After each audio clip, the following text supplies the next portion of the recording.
O desejado de todas as nações. Capítulo 23. O reino de Deus está próximo. Veio Jesus para a Galiléia pregando o evangelho do reino de Deus e dizendo: O tempo está cumprido e o reino de Deus está próximo. Arrependei-vos e crede no evangelho. Marcos capítulo 1, versos 14 e 15. A vinda do Messias anunciara-se primeiramente na Judéia. No templo de Jerusalém, fora predito a Zacarias o nascimento do precursor, enquanto aquele ministrava perante o altar. Nas montanhas de Belém, os anjos proclamaram o nascimento de Jesus. Os magos foram a Jerusalém em busca dele. Simeão e Ana testificaram no templo de sua divindade. Jerusalém e toda a Judéia ouviram a pregação de João Batista, e os emissários do Sinédrio, juntamente com a multidão, escutaram seu testemunho quanto a Jesus. Na Judéia, Cristo recebera os primeiros discípulos. Ali tivera lugar grande parte de seu ministério inicial. A irradiação de sua divindade na purificação do templo, seus milagres de cura e as lições da verdade divina que lhe caíram dos lábios, tudo proclamava aquilo que, depois da cura de Betesda, ele declarara perante o Sinédrio, sua filiação do Eterno.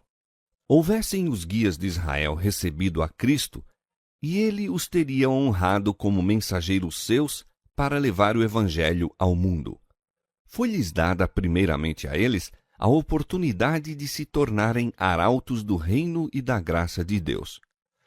Mas Israel não conheceu o tempo de sua visitação. Os ciúmes e desconfianças dos chefes judaicos maturaram em ódio aberto e o coração do povo se desviou de Jesus.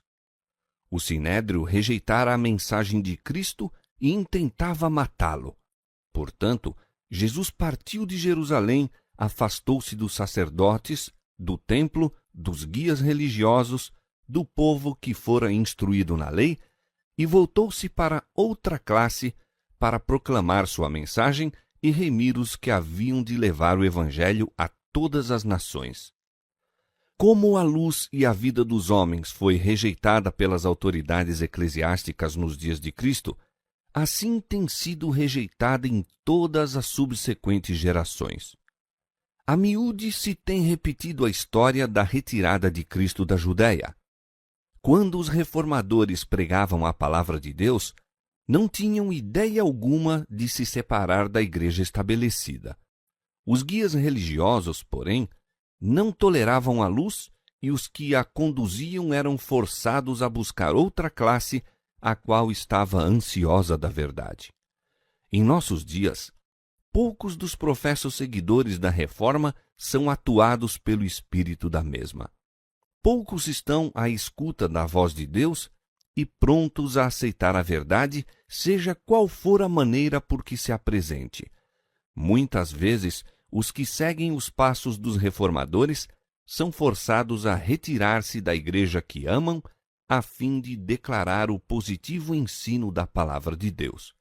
E muitas vezes, os que estão à procura da luz são, pelos mesmos ensinos, obrigados a deixar a igreja de seus pais, a fim de prestar obediência.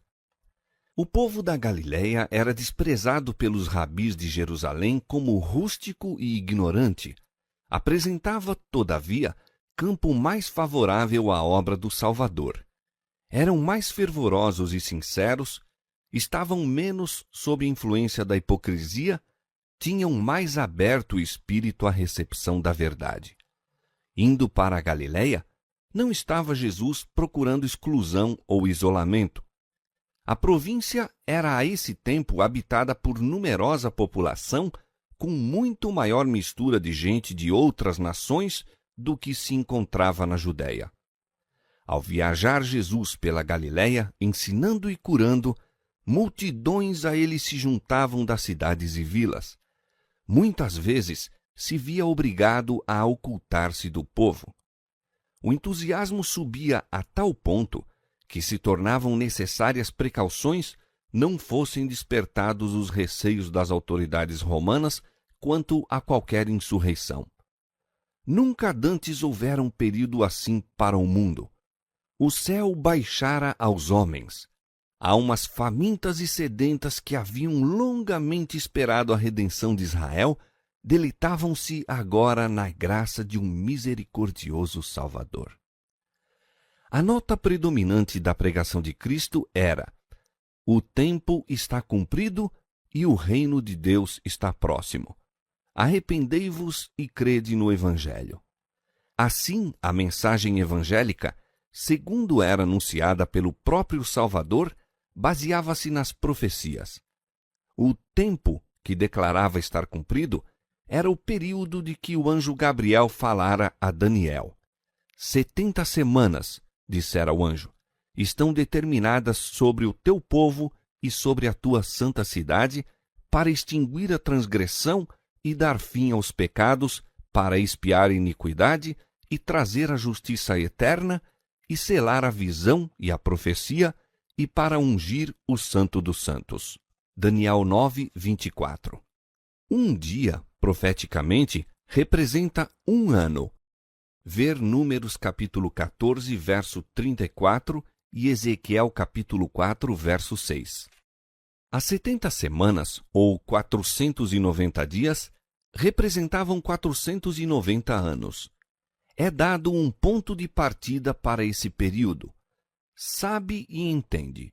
Desde a saída da ordem para restaurar e para edificar Jerusalém até o Messias, o príncipe, 7 semanas e 62 semanas, Daniel 9, 25, 69 semanas ou 483 anos.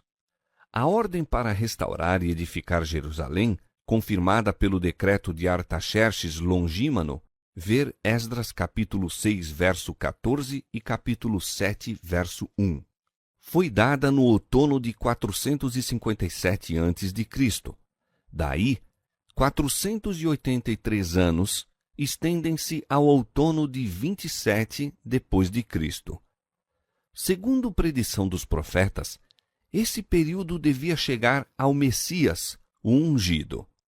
No ano 27, Jesus recebeu, em seu batismo, a unção do Espírito Santo e pouco depois começou seu ministério. Foi então proclamada a mensagem: o tempo está cumprido. Então disse o anjo: ele firmará um concerto com muitos por 1 semana, 7 anos. Durante 7 anos, depois de começar o Salvador seu ministério, o Evangelho devia ser pregado especialmente aos judeus. 3 anos e meio pelo próprio Cristo e depois pelos apóstolos. Na metade da semana, fará cessar o sacrifício e a oferta de manjares. Daniel 9, 27. Na primavera de 31 depois de Cristo, o verdadeiro sacrifício, foi oferecido no Calvário. Então, o véu do templo se rasgou em 2, mostrando que a santidade e significação do serviço sacrificial desapareceram. Chegara o tempo de cessar o sacrifício terrestre e a oblação. A semana, 7 anos, terminou em 34 depois de Cristo. Então, pelo apedrejamento de Estevão, os judeus selaram afinal sua rejeição do Evangelho. Os discípulos, espalhados pela perseguição, iam por toda parte anunciando a palavra, Atos capítulo 8, verso 4, e depois Saulo, o perseguidor, se converteu e tornou-se Paulo, o apóstolo dos gentios. O tempo da vinda de Cristo, sua unção pelo Espírito Santo, sua morte e a pregação do Evangelho aos gentios foram definidamente indicados. O povo judeu teve o privilégio de compreender essas profecias e reconhecer seu cumprimento na missão de Jesus. Cristo insistia com seus discípulos quanto à importância do estudo profético. Referindo-se à profecia dada a Daniel acerca do tempo deles, disse: quem lê, entenda. Mateus 24, 15. Depois de sua ressurreição, explicou aos discípulos, começando por todos os profetas o que dele se achava em todas as Escrituras. Lucas 24, 27.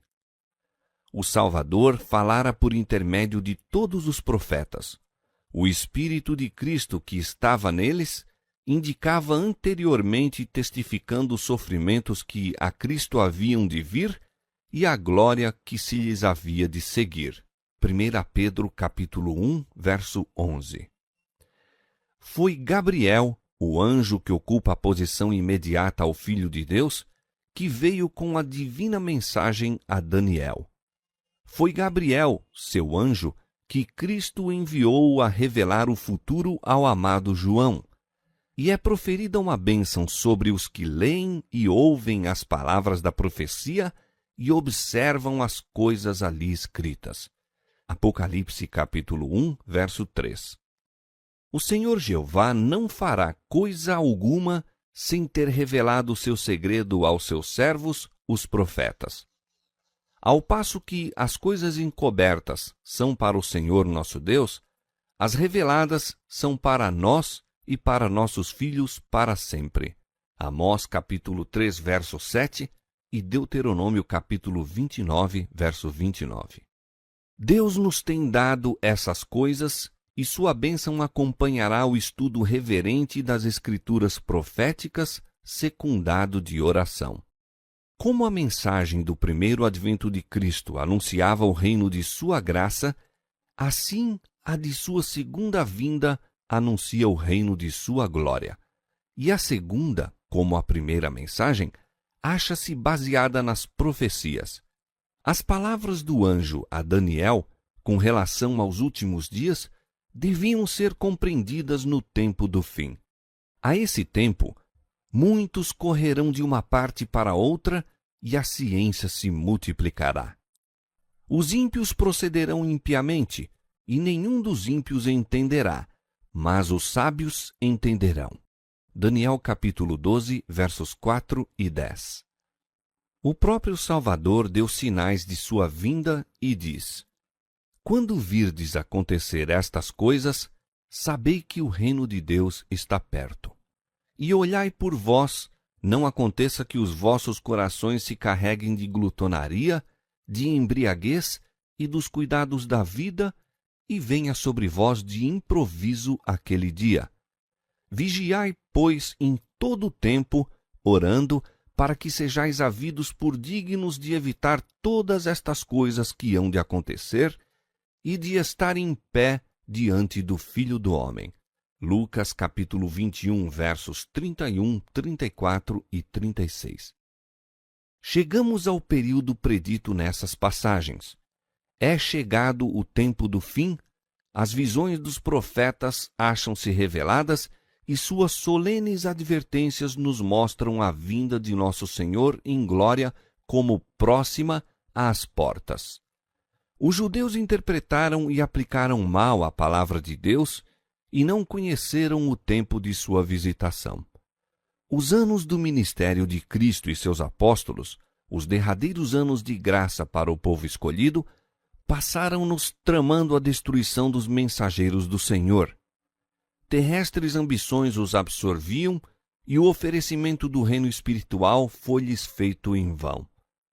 Assim, hoje, o reino deste mundo absorve os pensamentos dos homens e não observam o veloz cumprimento das profecias e os indícios do rápido aproximar do reino de Deus. Mas vós, irmãos, já não estáis em trevas para que aquele dia vos surpreenda como um ladrão. Porque todos vós sois filhos da luz e filhos do dia. Nós não somos da noite nem das trevas. Se bem que não saibamos a hora da volta de nosso Senhor, podemos conhecer quando está perto. Não durmamos, pois, como os demais, mas vigiemos e sejamos sóbrios. 1 Tessalonicenses capítulo 5, versos 4 a 6.